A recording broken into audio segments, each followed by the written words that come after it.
નમસ્કાર મિત્રો, શ્રી એસએન વિદ્યાલય સંચાલિત ઈ લર્નિંગ પ્રોગ્રામમાં હું જિગીશ કપૂરિયા આપનું હાર્દિક સ્વાગત કરું છું। તો મિત્રો, આપણે આપણા આગળના લેક્ચરમાં શું દ્રવ્ય પોતાની અવસ્થાને બદલી શકે છે તેના વિશે જ ચર્ચા કરી રહ્યા હતા। તો હવે આપણી જે દ્રવ્યની અવસ્થા જે છે એમાં થતું રૂપાંતરણ કે ફેરફાર એના માટેનો આપણો આ છેલ્લો લેક્ચર છે। એટલે કે આ લેક્ચરની અંદર આપણે આપણા દ્રવ્યની અવસ્થામાં થતા ફેરફારનો જે ટોપિક છે એને પૂરો કરીશું। તો હવે આમાં આપણે બાકી શું રહ્યું, તો આપણે બે વસ્તુ વિશે વાત કરી હતી। પહેલી તાપમાનની અસર શું જોવા મળે અને બીજી દબાણની અસર શું જોવા મળે છે। જેમાં તાપમાનની જે અસરો છે એના વિશે આપણે ચર્ચા આગળના લેક્ચરમાં કરી ચૂક્યા છીએ કે જેમાં તાપમાનની અસરના કારણે દ્રવ્યની અવસ્થામાં શો ફેરફાર જોવા મળે છે। મેં તમને વાત કરી હતી કે આપણે આવતા લેક્ચરની અંદર એટલે કે આ લેક્ચરની અંદર આપણે દ્રવ્યની જે અવસ્થામાં થતો ફેરફાર છે તેના પર દબાણની શો અસર થાય છે અથવા તો શી અસર થાય છે એના વિશે આપણે વાત કરીશું। પણ એના વિશે વાત કરતા પહેલાં તાપમાનની જે અસર હતી એનો જે એક મુદ્દો બાકી આપણે રહી ગયો છેલ્લા લેક્ચરની અંદર, એ મુદ્દા વિશે આપણે ચર્ચા કરી લઈએ કે જેમાં આપણે ત્રણ જે ઘન, પ્રવાહી અને વાયુ ત્રણ અવસ્થાઓ છે। એટલે કે એમાં આપણે આ રીતે વાત કરી હતી કે જ્યારે ઘન અવસ્થા છે એમાં તમે શું કરો છો તો કે તાપમાનમાં વધારો, તો અહીં આપણે શું કર્યું, તાપમાન વધારતા, તો અહીં શું જોવા મળ્યું આપણને, ઘનમાંથી પ્રવાહી। હવે પ્રવાહીમાંથી ફરી આપણે શું કરીએ છીએ તો કે તાપમાનને વધારીએ છીએ, તો અહીં તાપમાન ફરી વધાર્યું આપણે, તો અહીં શું જોવા મળતું હતું આપણને મિત્રો, તો અહીં જોવા મળતું હતું વાયુ અવસ્થા। પરંતુ આપણે વાત કરી હતી ત્યારબાદ કે જો વાયુનું જે તાપમાન છે એ તાપમાનને તમે ઘટાડો, એટલે કે તાપમાનમાં આપણે ઘટાડો કરીએ તો શું જોવા મળતું આપણને, વાયુમાંથી ફરી પ્રવાહી અવસ્થા। પ્રવાહી અવસ્થાના તાપમાનમાં આપણે ફરી જો ઘટાડો કરીએ તો આપણને અહીં કઈ અવસ્થા જોવા મળતી, ઘન અવસ્થા। એટલે કે તાપમાન ઘટાડતા તો આપણને પ્રવાહીમાંથી કઈ અવસ્થા જોવા મળતી હતી મિત્રો, ઘન અવસ્થા। પરંતુ જે મુદ્દો આપણે બાકી રહી ગયો સમજવાનો તે મુદ્દો એવો છે કે શું તમે કોઈ ઘન પદાર્થનું પ્રવાહીમાં રૂપાંતરણ કર્યા વગર સીધું જ ઘન પદાર્થમાંથી શેમાં, વાયુમાં રૂપાંતરણ કરી શકો ખરા? તો એવું થઈ શકે ખરું? શું કોઈ પદાર્થ જે ઘન સ્વરૂપે છે એનું સીધું જ વાયુ સ્વરૂપમાં રૂપાંતરણ થાય ખરું કે શક્ય છે? હા, શક્ય છે। એટલે કે આપણે એનું રૂપાંતરણ કરી શકીએ કે ઘનમાંથી તમે પ્રવાહીમાં રૂપાંતરણ કરતા નથી, પરંતુ ઘનમાંથી સીધું જ શેમાં રૂપાંતરણ કરો છો, વાયુમાં રૂપાંતરણ કરો છો।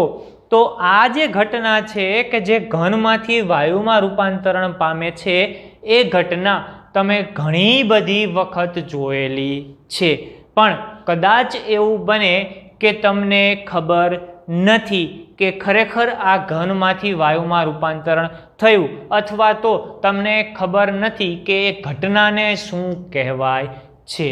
તો જે ઘનમાંથી સીધું જ વાયુમાં રૂપાંતરણ છે તે આ રૂપાંતરણને આપણે કેવું રૂપાંતરણ કહીશું, તો ઉર્ધ્વપાતનની ઘટના કહીશું। એટલે કે ઘનમાંથી જ્યારે કોઈ દ્રવ્ય પ્રવાહીમાં રૂપાંતરણ પામવાને બદલે સીધો જ વાયુમાં રૂપાંતરણ પામે તો એ ઘટનાને શું કહીશું આપણે મિત્રો, ઉર્ધ્વપાતનની ઘટના કહીશું। આ ઘટના તમે જોયેલી છે, પણ મેં કીધું એમ કે કદાચ તમને એનું નામ ખબર નથી કે આ ઘટનાને ઉર્ધ્વપાતનની ઘટના કહેવાય। તો આ જ વસ્તુ તમે શું રિવર્સમાં કરી શકો ખરા? એટલે કે વાયુ જે અવસ્થા છે એમાંથી પ્રવાહીમાં રૂપાંતરણ કરવાને બદલે તમે વાયુનું સીધું જ શેમાં રૂપાંતરણ કરો છો, તો કે ઘનની અંદર રૂપાંતરણ કરો છો. તો શું આ ઘટના પણ શક્ય છે ખરી? હા, આ ઘટના પણ શક્ય છે. એટલે કે વાયુમાંથી આપણે સીધું જ શેમાં રૂપાંતરણ કરી શકીએ? તો કે ઘનમાં રૂપાંતરણ કરી શકીએ. અને આ ઘટનાને પણ આપણે ઉર્ધ્વપાતનની જ ઘટના કહીએ છીએ. બરાબર મિત્રો? તો હવે એવી કઈ ઘટના કે તમે જોયેલી છે પરંતુ તમને ખબર નથી કે આ ઉર્ધ્વપાતન છે, અથવા તમારા ઘરમાં હાલમાં પણ એવો પદાર્થ અસ્તિત્વમાં છે અથવા તો ઘરમાં એ પદાર્થ છે કે જે ઉર્ધ્વપાતન દર્શાવે છે, તો એવા પદાર્થને આપણે શું કહેશું મિત્રો? ઉર્ધ્વપાતી પદાર્થ, કે જે પદાર્થ ઉર્ધ્વપાતનની ઘટના દર્શાવે છે. એટલે કે જે ઘનમાંથી સીધો વાયુમાં રૂપાંતરણ પામે અને વાયુમાંથી સીધો જ શેમાં? ઘનમાં રૂપાંતરણ પામે. તો એ જે પદાર્થ છે એને આપણે શું કહેશું? એ પદાર્થને ઉર્ધ્વપાતીય પદાર્થ. તો એવો પદાર્થ હાલમાં પણ તમારા ઘરમાં છે. એટલે એવું તો ન કહી શકાય કે છે, પણ મોટે ભાગે જોવા મળતો જ હોય અને ઘરે હશે જ એ. તો એ પદાર્થ કયો છે? તો એ છે કપૂરની ગોટી, કે જેને તમે ઘરમાં વિવિધ ક્રિયાઓ માટે ઉપયોગમાં લ્યો છો. અને મોટે ભાગે જોવા મળે જ ઘરની અંદર કપૂરની ગોટી. તમે મોટા ઘરના કોઈ સભ્યોને પૂછશો તો તમને એ બતાવશે પણ ખરા. તો આ જે કપૂરની ગોટી છે એ કેવો પદાર્થ છે? ઉર્ધ્વપાતીય પદાર્થ છે. એટલે કે ઉર્ધ્વપાતનની ઘટના દર્શાવે છે. તમને બધાઈને જો તમે જોયું હશે કપૂર, તો તમને ખબર હશે કે એ કપૂરની ગોટી જે છે એને તમે જો વાતાવરણમાં, એટલે કે તમારા રૂમનું જે તાપમાન છે અને રૂમનું જે દબાણ છે, વાતાવરણીય તાપમાને અને દબાણે જો તમે એ કપૂરની ગોટીને ખુલ્લી મૂકશો હવામાં, તો એ કપૂરની ગોટી તમે એને 2 કે 4 કલાક પછી જોશો તો ત્યાં હશે નહીં. તો એ કપૂરની ગોટી ક્યાં ગઈ? એનું શું થયું? તો એનો જવાબ છે મિત્રો કે એ જે કપૂરની ગોટી હતી એનું ઉર્ધ્વપાતન થયું.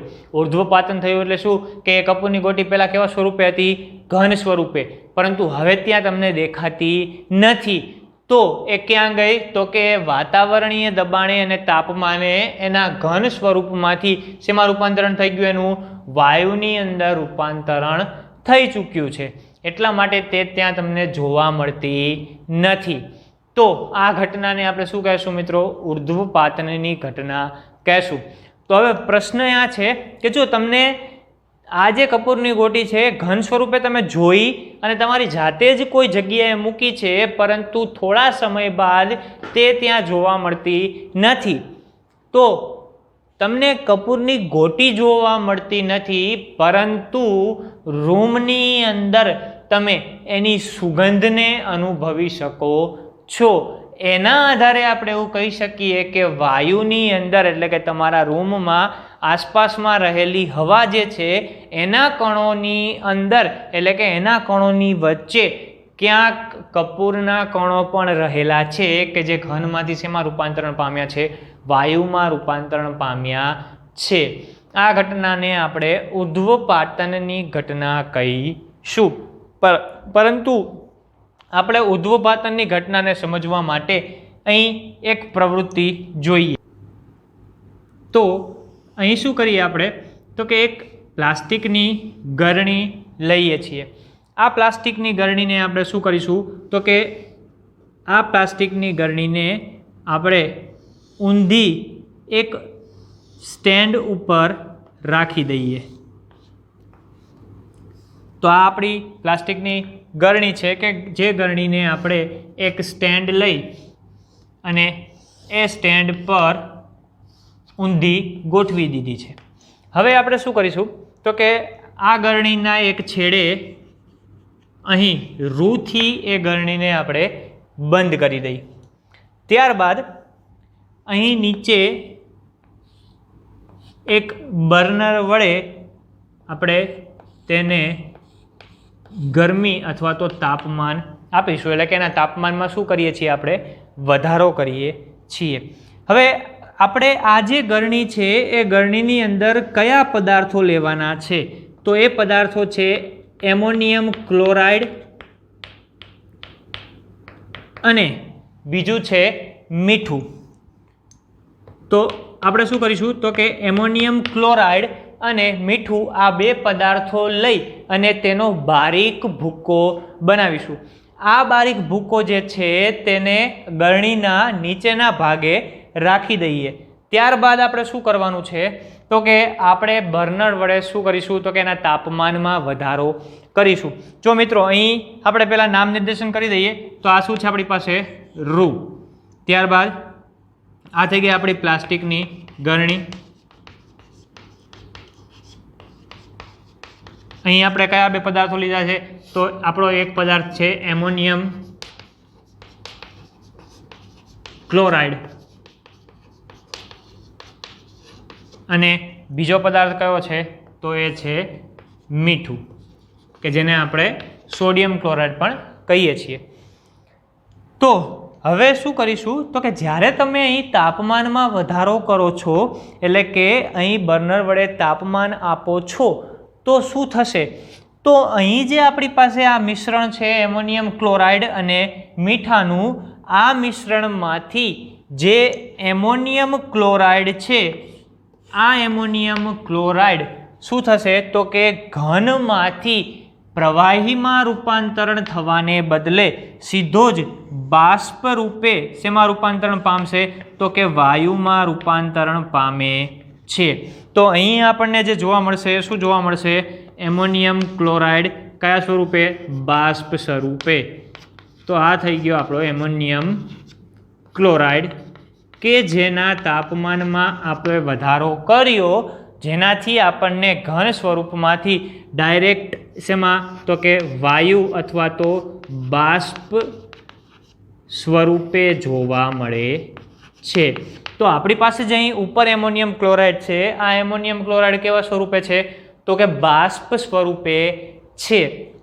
તો જો મિત્રો અહીં તમે જ્યારે ગળણીના નીચેના ભાગે જોશો અથવા ત્યાં ધ્યાન કરશો તો તમને ત્યાં શું જોવા મળશે તો કે અહીં જે મિશ્રણ આપણી પાસે મીઠું અને એમોનિયમ ક્લોરાઇડનું હતું ત્યાં માત્ર ને માત્ર તમને હવે મીઠું જ જોવા મળે છે.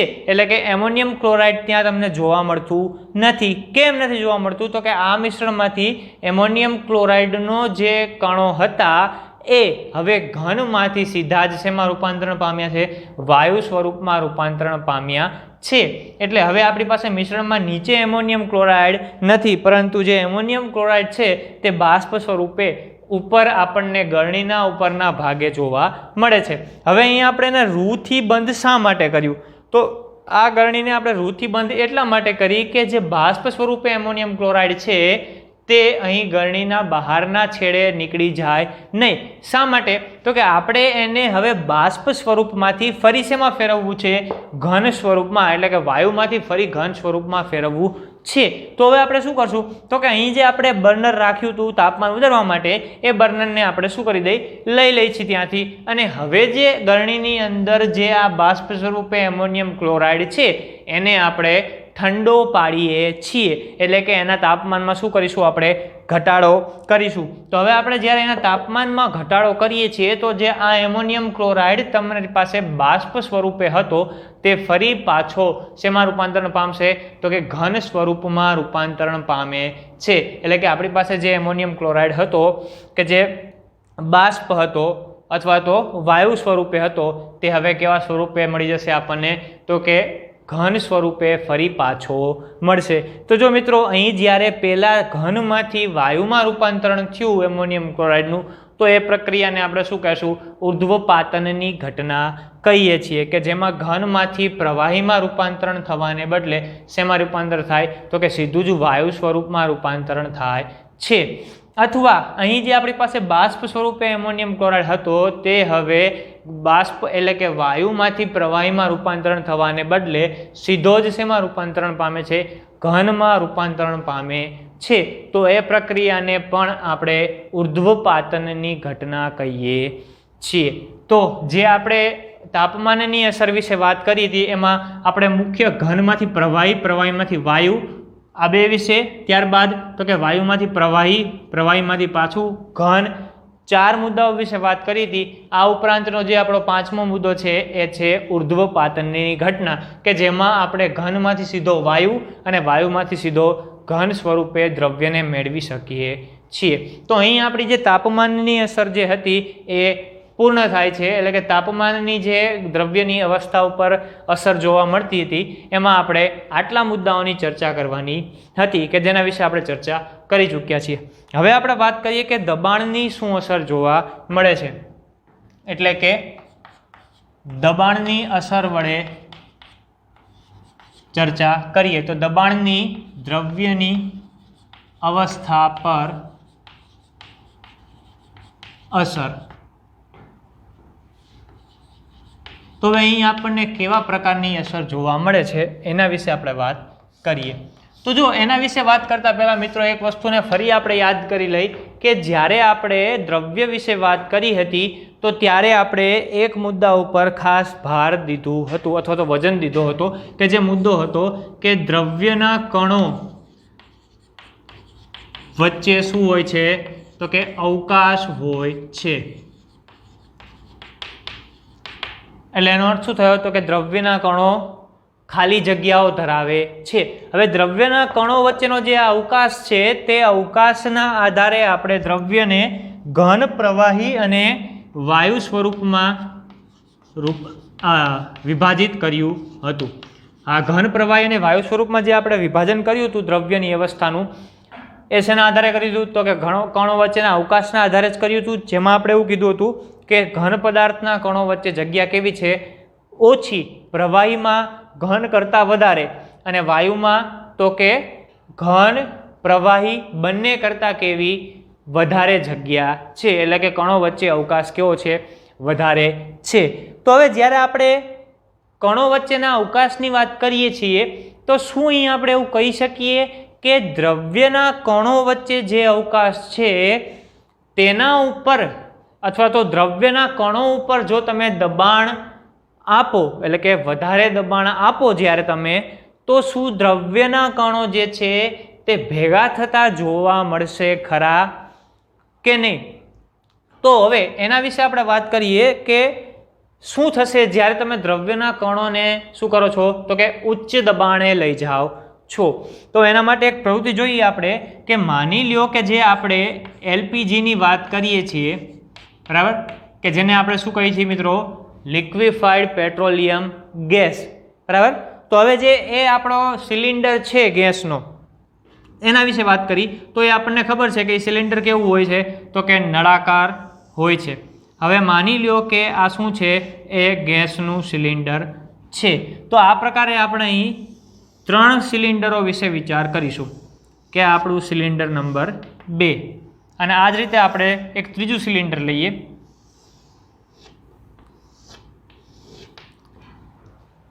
તો આ સિલિન્ડર જે છે એના ઉપર, એની અંદર આપણે શું કરીએ, તો કે ગેસ ભરેલો હોય છે। જે તમે સિલિન્ડર એલપીજી ગેસનું વાપરો છો તો એ સિલિન્ડરની અંદર શું કરેલું હોય, ગેસ ભરેલો હોય। હવે એ જે ગેસ છે એ કયા સ્વરૂપે હોય, શું સિલિન્ડરની અંદર રહેલો ગેસ જે છે એ વાયુ અવસ્થામાં જ હોય છે? ના, એ વાયુ અવસ્થામાં હોતો નથી। એ કઈ અવસ્થામાં હોય મિત્રો, તો એ પ્રવાહી અવસ્થામાં હોય છે, બરાબર। તો હવે કઈ રીતે પ્રવાહી અવસ્થામાં હોઈ શકે, તો વાત કરી કે માની લ્યો કે તમે જ્યારે અહીં ગેસ ભરો છો તો એ શેમાં હશે, તો એ વાયુ સ્વરૂપમાં હશે આ રીતે, તો કંઈક આ પ્રકારે જગ્યા રોકશે। તો મિત્રો જ્યારે તમે વાયુ સ્વરૂપે ગેસને ભરો છો સિલિન્ડરની અંદર, પહેલાં આપણે અહીં નામ નિર્દેશન કરી દઈએ કે આપણું શું હતું, તો કે સિલિન્ડર। તો હવે જ્યારે તમે વાયુ અવસ્થાની અંદર આ ગેસને ભરો છો તો શું કરે, તો કે વધારે જગ્યા રોકશે। પરંતુ જો તમે એના પર દબાણ લગાડો, એટલે કે વધારે દબાણ જો અહીં આપણે લગાડીએ તો એનાથી શું થાય, તો કે તમે વધુ ગેસ જે છે આ સિલિન્ડરની અંદર ભરી શકશો। એટલે કે માની લ્યો કે અહીં આપણે કોઈ એક પિસ્ટન દ્વારા શું કરીએ છીએ તો કે આ સિલિન્ડરની અંદર રહેલો જે ગેસ છે એને દબાણ આપીએ છીએ. તો હવે તમે જ્યારે દબાણ આપો છો એટલે કે અહીંથી દબાણ આપવાની શરૂઆત કરશો તો શું થશે એનાથી તો જે પિસ્ટન છે એ ગેસને શું કરશે તો કે નીચેની તરફ ધકેલશે. તો હવે જે આ ગેસના કણો એકબીજાથી ખૂબ જ દૂર દૂર હતા તે કેવા આવી જશે તો કે એકબીજાથી નજીક આવી જશે. જો મિત્રો અહીં ગેસ જે છે એની માત્રામાં કોઈ પણ ફેરફાર નથી, એટલે કે જેટલી માત્રામાં અહીં ગેસ તમને જોવા મળતો હતો એટલી જ માત્રામાં અહીં ગેસ છે, પરંતુ આપણે શું કર્યું તો કે અહીંથી દબાણ આપી એટલે કે પિસ્ટન વડે આપણે આ સિલિન્ડરને શું કરીએ છીએ દબાણ આપીએ છીએ અને દબાણ આપી અને એના અણુઓને શું કરીએ છીએ તો કે એકદમ એનું સંકોચન કરીએ છીએ. અહીંયા ગેસનું શું જોવા મળે સંકોચન જોવા મળે છે. હવે જ્યારે તમે એનાથી વધુ એને જ્યારે સંકોચન કરાવશો એટલે કે દબાણ આપશો તો અહીં તમને પિસ્ટન દ્વારા કંઈક આ પ્રકારની રચના જોવા મળશે કે જ્યાં ગેસ જે છે આ રીતે એકબીજાથી ખૂબ જ નજીક ગોઠવાયેલો હોય છે. તો જો તમે જોઈ શકો કે ગેસની માત્રા એટલી જ છે, પરંતુ અહીં જ્યારે આપણે વાયુ સ્વરૂપમાં એને ભર્યો હતો ત્યારે એના કણો વચ્ચે જગ્યા કેવી હતી વધારે. જેમ જેમ તમે એના ઉપર દબાણ લગાડો છો તેમ તેમ શું થાય છે તો એના કણો એકબીજાથી નજીક આવતા જાય છે. અહીં આપણી પાસે જે આ ગેસ હતો તો એ શેમાં હતો તો કે આ વાયુ સ્વરૂપ હતું, જ્યારે અહીં આપણી પાસે આ કેવા સ્વરૂપે છે તો કે અહીં આપણી પાસે પ્રવાહી સ્વરૂપે છે. તો જો આપણે આ રીતે વધારે દબાણે એટલે કે ઉચ્ચ દબાણે જો સિલિન્ડરમાં ગેસ ભરીએ તો પ્રવાહી અવસ્થામાં ભરાવાને કારણે અહીં આપણે જોઈ શકીએ કે વધારે માત્રામાં ગેસ ભરી શકીએ છીએ આપણે. તો આ વસ્તુ જે છે મિત્રો દબાણની દ્રવ્યની અવસ્થા પર અસર અહીં આપણને જોવા મળે છે કે જ્યારે તમે કોઈ પદાર્થ અથવા તો કોઈ દ્રવ્ય પર વધારે દબાણ લગાડો છો તો શું થશે તો કે દ્રવ્યના જે કણો છે તે જે એકબીજાથી દૂર દૂર ગોઠવાયેલા છે તે શું થશે તો કે એકબીજાની નજીક આવી જશે. નજીક આવી જશે તો ત્યાં એની ગતિ ઉર્જા પણ ઓછી થશે અને સાથે સાથે દ્રવ્યના કણો વચ્ચેની જગ્યા પણ ઘટશે અને દ્રવ્યના કણો વચ્ચે આકર્ષણ બળ પણ શું થશે વધશે, જેથી કરી અને દ્રવ્યની અવસ્થા જો વાયુ હશે તો વાયુમાંથી પ્રવાહી આવશે. જો પ્રવાહી હશે અને તમે એના ઉપર વધારે દબાણ લગાવશો તો શું થશે ઘન અવસ્થા બનશે. તો આજે આપણે વાત કરી ગેસની, એવો જ એક ગેસ એટલે કે કાર્બન ડાયોક્સાઇડ. તો કાર્બન ડાયોક્સાઇડથી તમે બધા જ પરિચિત છો.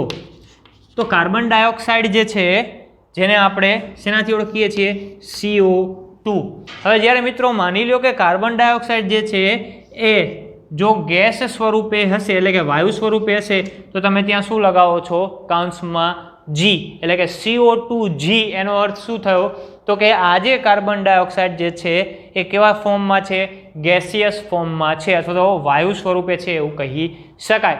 તો આ જે કાર્બન ડાયોક્સાઇડ જે છે એનો જ્યારે આપણે સંગ્રહ કરીએ છીએ એટલે કે કાર્બન ડાયોક્સાઇડ ગેસનો જ્યારે કોઈ ઇન્ડસ્ટ્રીમાં કે કોઈ એવી જગ્યાએ એનો સંગ્રહ કરવામાં આવે તો ત્યારે ઉચ્ચ દબાણે એનો સંગ્રહ કરવામાં આવે છે.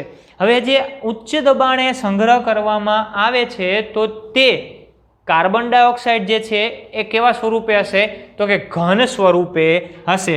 તો જ્યારે કાર્બન ડાયોક્સાઇડ જે છે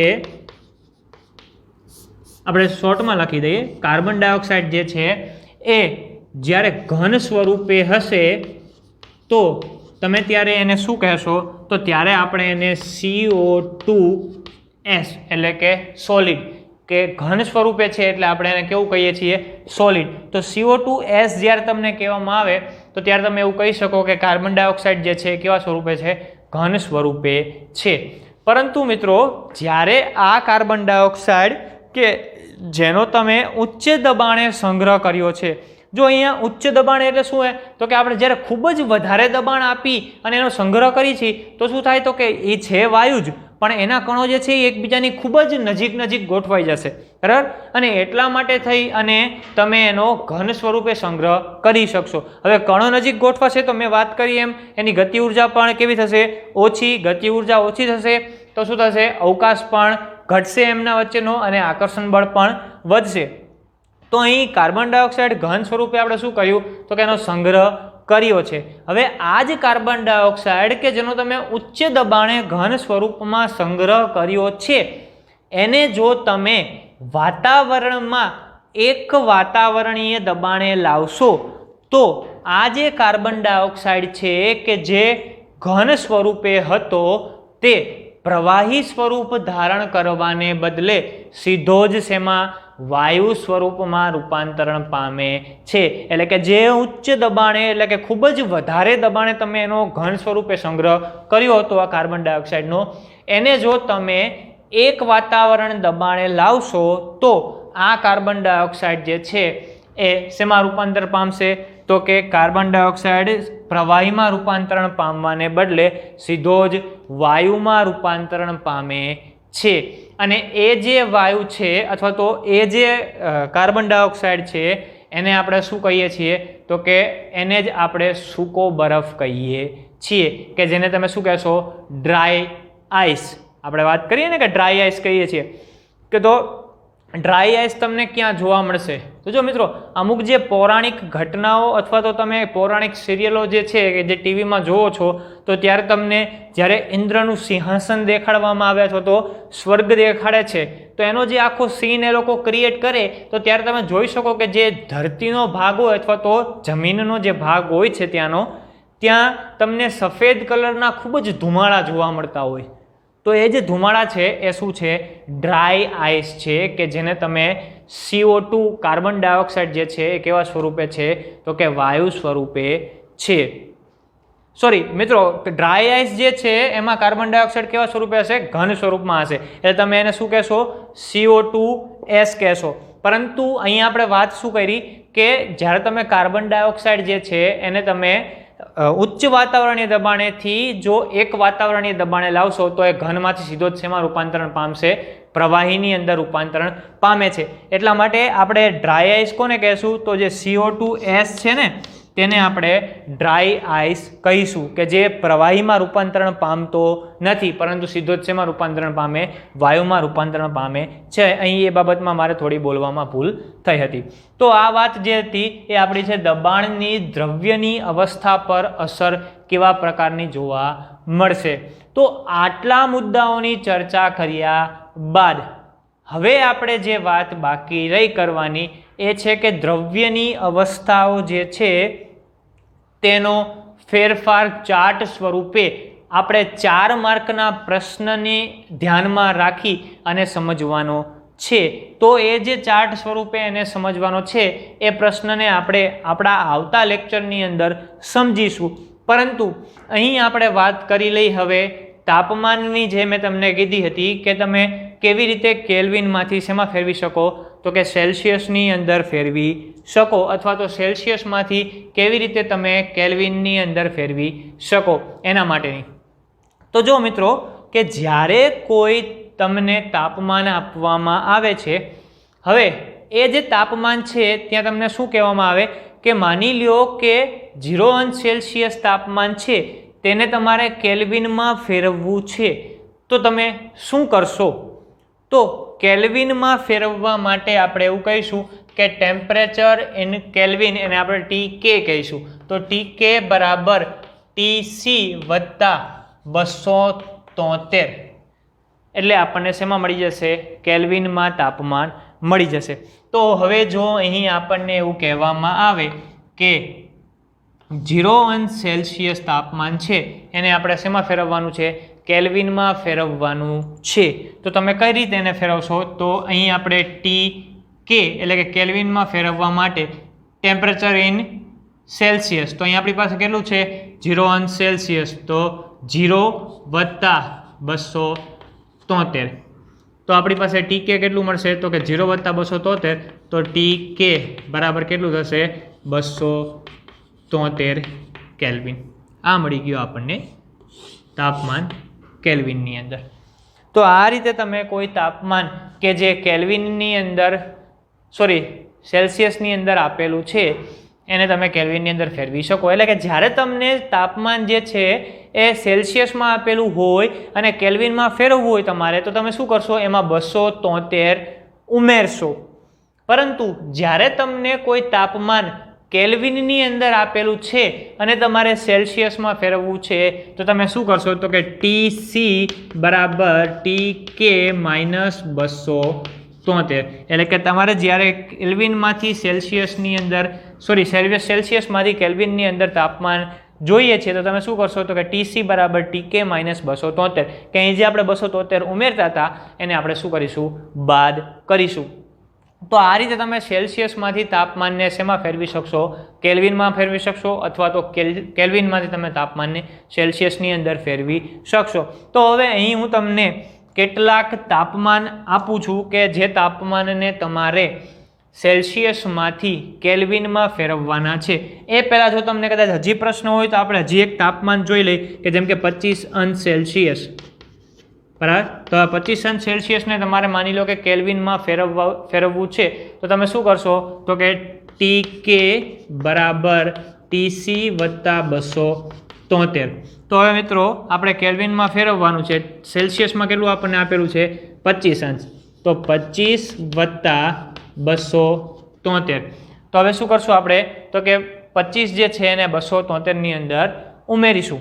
તો આપણને કેટલું તાપમાન મળશે, તો 25 વત્તા 273 કરશું તો આપણને મળશે 298. તો આ થઈ ગયું 298 કેલ્વિન. એટલે કે 25 સેલ્સિયસ તાપમાનને જો તમારે કેલ્વિનમાં કહેવું હોય તો તમે એને 298 કેલ્વિન કહી શકો. અથવા તમારે 298 કેલ્વિન તાપમાનને જો સેલ્સિયસમાં કહેવું હોય તો 25 સેલ્સિયસ તમે કહી શકો છો. તો આ રીતે તમે તાપમાનને એક જે એકમ છે એમાંથી બીજા એકમમાં ફેરવી શકો. જો મિત્રો મુખ્યત્વે આવું જોવા મળતું હોય છે આપણને કે તાપમાન જે છે તે સામાન્ય રીતે તમને 2 માર્કમાં આનો દાખલો પૂછાતો હોય છે. દાખલો સાવ નાનો છે, અથવા તો એવું કહી શકાય કે મેથડ સાવ નાની છે, પણ રોકડા 2 માર્ક આપણને મળી શકે. પણ 2 માર્કમાં તમને 2 ટેમ્પરેચર આપેલા હોય કે જેને અલગ અલગમાં ફેરવવાના છે. તમને એવું કીધું હોય કે કોઈ એક તાપમાન આપી દીધું છે, એક આપ્યું હોય તમને કે 30 સેલ્સિયસને કેલ્વિનમાં ફેરવો, અથવા બીજું કોઈ કેલ્વિનની અંદર આપેલું હોય કે એને એમ કીધું હોય કે સેલ્સિયસમાં ફેરવો. 2નો 1 માર્ક હોય, પરંતુ 2 માર્કની અંદર એક આ પ્રકારનો દાખલો પૂછાતો હોય છે. તો ખાસ આપણને રોકડા માર્ક મળી જાય એ માટે આ વસ્તુ જે છે એના તમારે આ 2 સૂત્ર જ માત્ર યાદ રાખવાના થશે કે જેના આધારે તમે ફેરવી શકશો. તો અહીં હું તમને અમુક તાપમાન આપું છું કે જેને તમારે સેલ્સિયસની અંદર સેલ્સિયસમાંથી કેલ્વિનમાં ફેરવવાના છે, કે જેની અંદર 37 સેલ્સિયસ, 53 સેલ્સિયસ, 325 કેલ્વિન અને 379 કેલ્વિન અને 55 સેલ્સિયસ. તો આ જે તાપમાન છે આપણી પાસે, આ તાપમાનને જે તમને કેલ્વિનમાં મેં કીધેલું છે, સેલ્સિયસમાં કીધેલું છે એને કેલ્વિનમાં ફેરવવાનું, અને કેલ્વિનમાં કીધેલું છે એને તમારે સેલ્સિયસની અંદર ફેરવવાનું છે. તો આ 5 જે છે આ તાપમાન તમારે એના સૂત્રના આધારે દાખલા એના ગણવાના છે. એકદમ ઇઝી અને બહુ જ એમ કહી શકાય કે સામાન્ય રીત છે, અને આપણને રોકડા માર્ક મળી રહે એવું છે. તો ખાસ આપણે એ વસ્તુનું ધ્યાન આપી અને આ 2 માર્ક આપણા ક્યાંય પણ કપાય નહીં એનું ધ્યાન રાખીશું. તો હવે વાત આપણી બાકી રહી માત્ર દ્રવ્યની અવસ્થાઓની અંદર ચાર્ટની, કે જે ચાર્ટ માત્ર હું અહીં દોરી અને ચાર્ટના આધારે તમને એ સમજાવી દઈશ. બરાબર, તો તમને જ્યારે મિત્રો આ પ્રશ્ન પૂછાશે કે દ્રવ્યની અવસ્થામાં ફેરફાર, તો તમારે હવે જે આપણે આવતા લેક્ચરની અંદર ચર્ચા કરવાના છીએ એ ચાર્ટ જ એકલો માત્ર યાદ રાખવાનો રહેશે. એ એક ચાર્ટ જો તમને યાદ રહી જશે તો એ ચાર્ટના આધારે તમે 4 માર્કનો પ્રશ્ન ખૂબ જ સરળતાથી લખી શકશો. કારણ કે જ્યારે તમને એ પ્રશ્ન પૂછાતો હોય છે તો ત્યારે આપણે જે અત્યાર સુધી ચર્ચા કરી ગયા એમાંથી કોઈ પણ વસ્તુ તમારે લખવાની હોતી નથી. જો મિત્રો મેં પહેલાં વાત કરી હતી તમને કે આપણે જે દ્રવ્યની અવસ્થા માટે જે આ તાપમાનની અસર અને દબાણની અસર વિશે ચર્ચા કરી રહ્યા છીએ એ આપણે એટલા માટે કરી કારણ કે જ્યારે દ્રવ્યની અવસ્થામાં ફેરફારનો ચાર્ટવાળો જે આપણો 4 માર્કનો પ્રશ્ન છે એને જ્યારે આપણે સમજીએ તો ત્યારે આ જે પાસાઓ છે કે જ્યાં માની લ્યો કે ઉત્કલન બિંદુને લગતી કોઈ વાત હોય, જ્યાં માની લો કે જે આપણું ગલન બિંદુને લગતી કોઈ વાત હોય કે બાષ્પીભવન ગુપ્ત ઉષ્માને લગતી કોઈ વાત હોય કે ગલનગુપ્ત ઉષ્માને લગતી કોઈ વાત હોય, ઉર્ધ્વપાતન નામનો કોઈ શબ્દ આવતો હોય તો આ બધાય શબ્દો અથવા તો તાપમાન વધારતા, તાપમાન ઘટાડતા કે ઉચ્ચ દબાણે લઈ જતા કે નિમ્ન દબાણે લઈ જતા આવા જ્યારે શબ્દોનો પ્રયોગ થાય તો જો તમે આ બધા જ કોન્સેપ્ટ સમજ્યા હોય તો ત્યારે તમને ખૂબ જ સરળતાથી એ સમજાય શકે. તો એટલા માટે આ બધી જ બાબતોનો આપણે અહીંયા ચર્ચા કરી છે. તો આપણો જે 4 માર્કનો પ્રશ્ન જેના વિશે મેં તમને વાત કરી એમ કે આવતા લેક્ચરની અંદર ચર્ચા કરીશું કે જે માત્ર એક ચાર્ટ તમે યાદ રાખી લેશો તો તમને આખો જે પ્રશ્ન છે તે યાદ રહી જશે. તો આ લેક્ચરની અંદર આટલી વાત રાખીએ. આપણે આવતા લેક્ચરની અંદર એ પ્રશ્ન વિશે આપણે ચર્ચા કરીશું. આભાર. જય હિન્દ.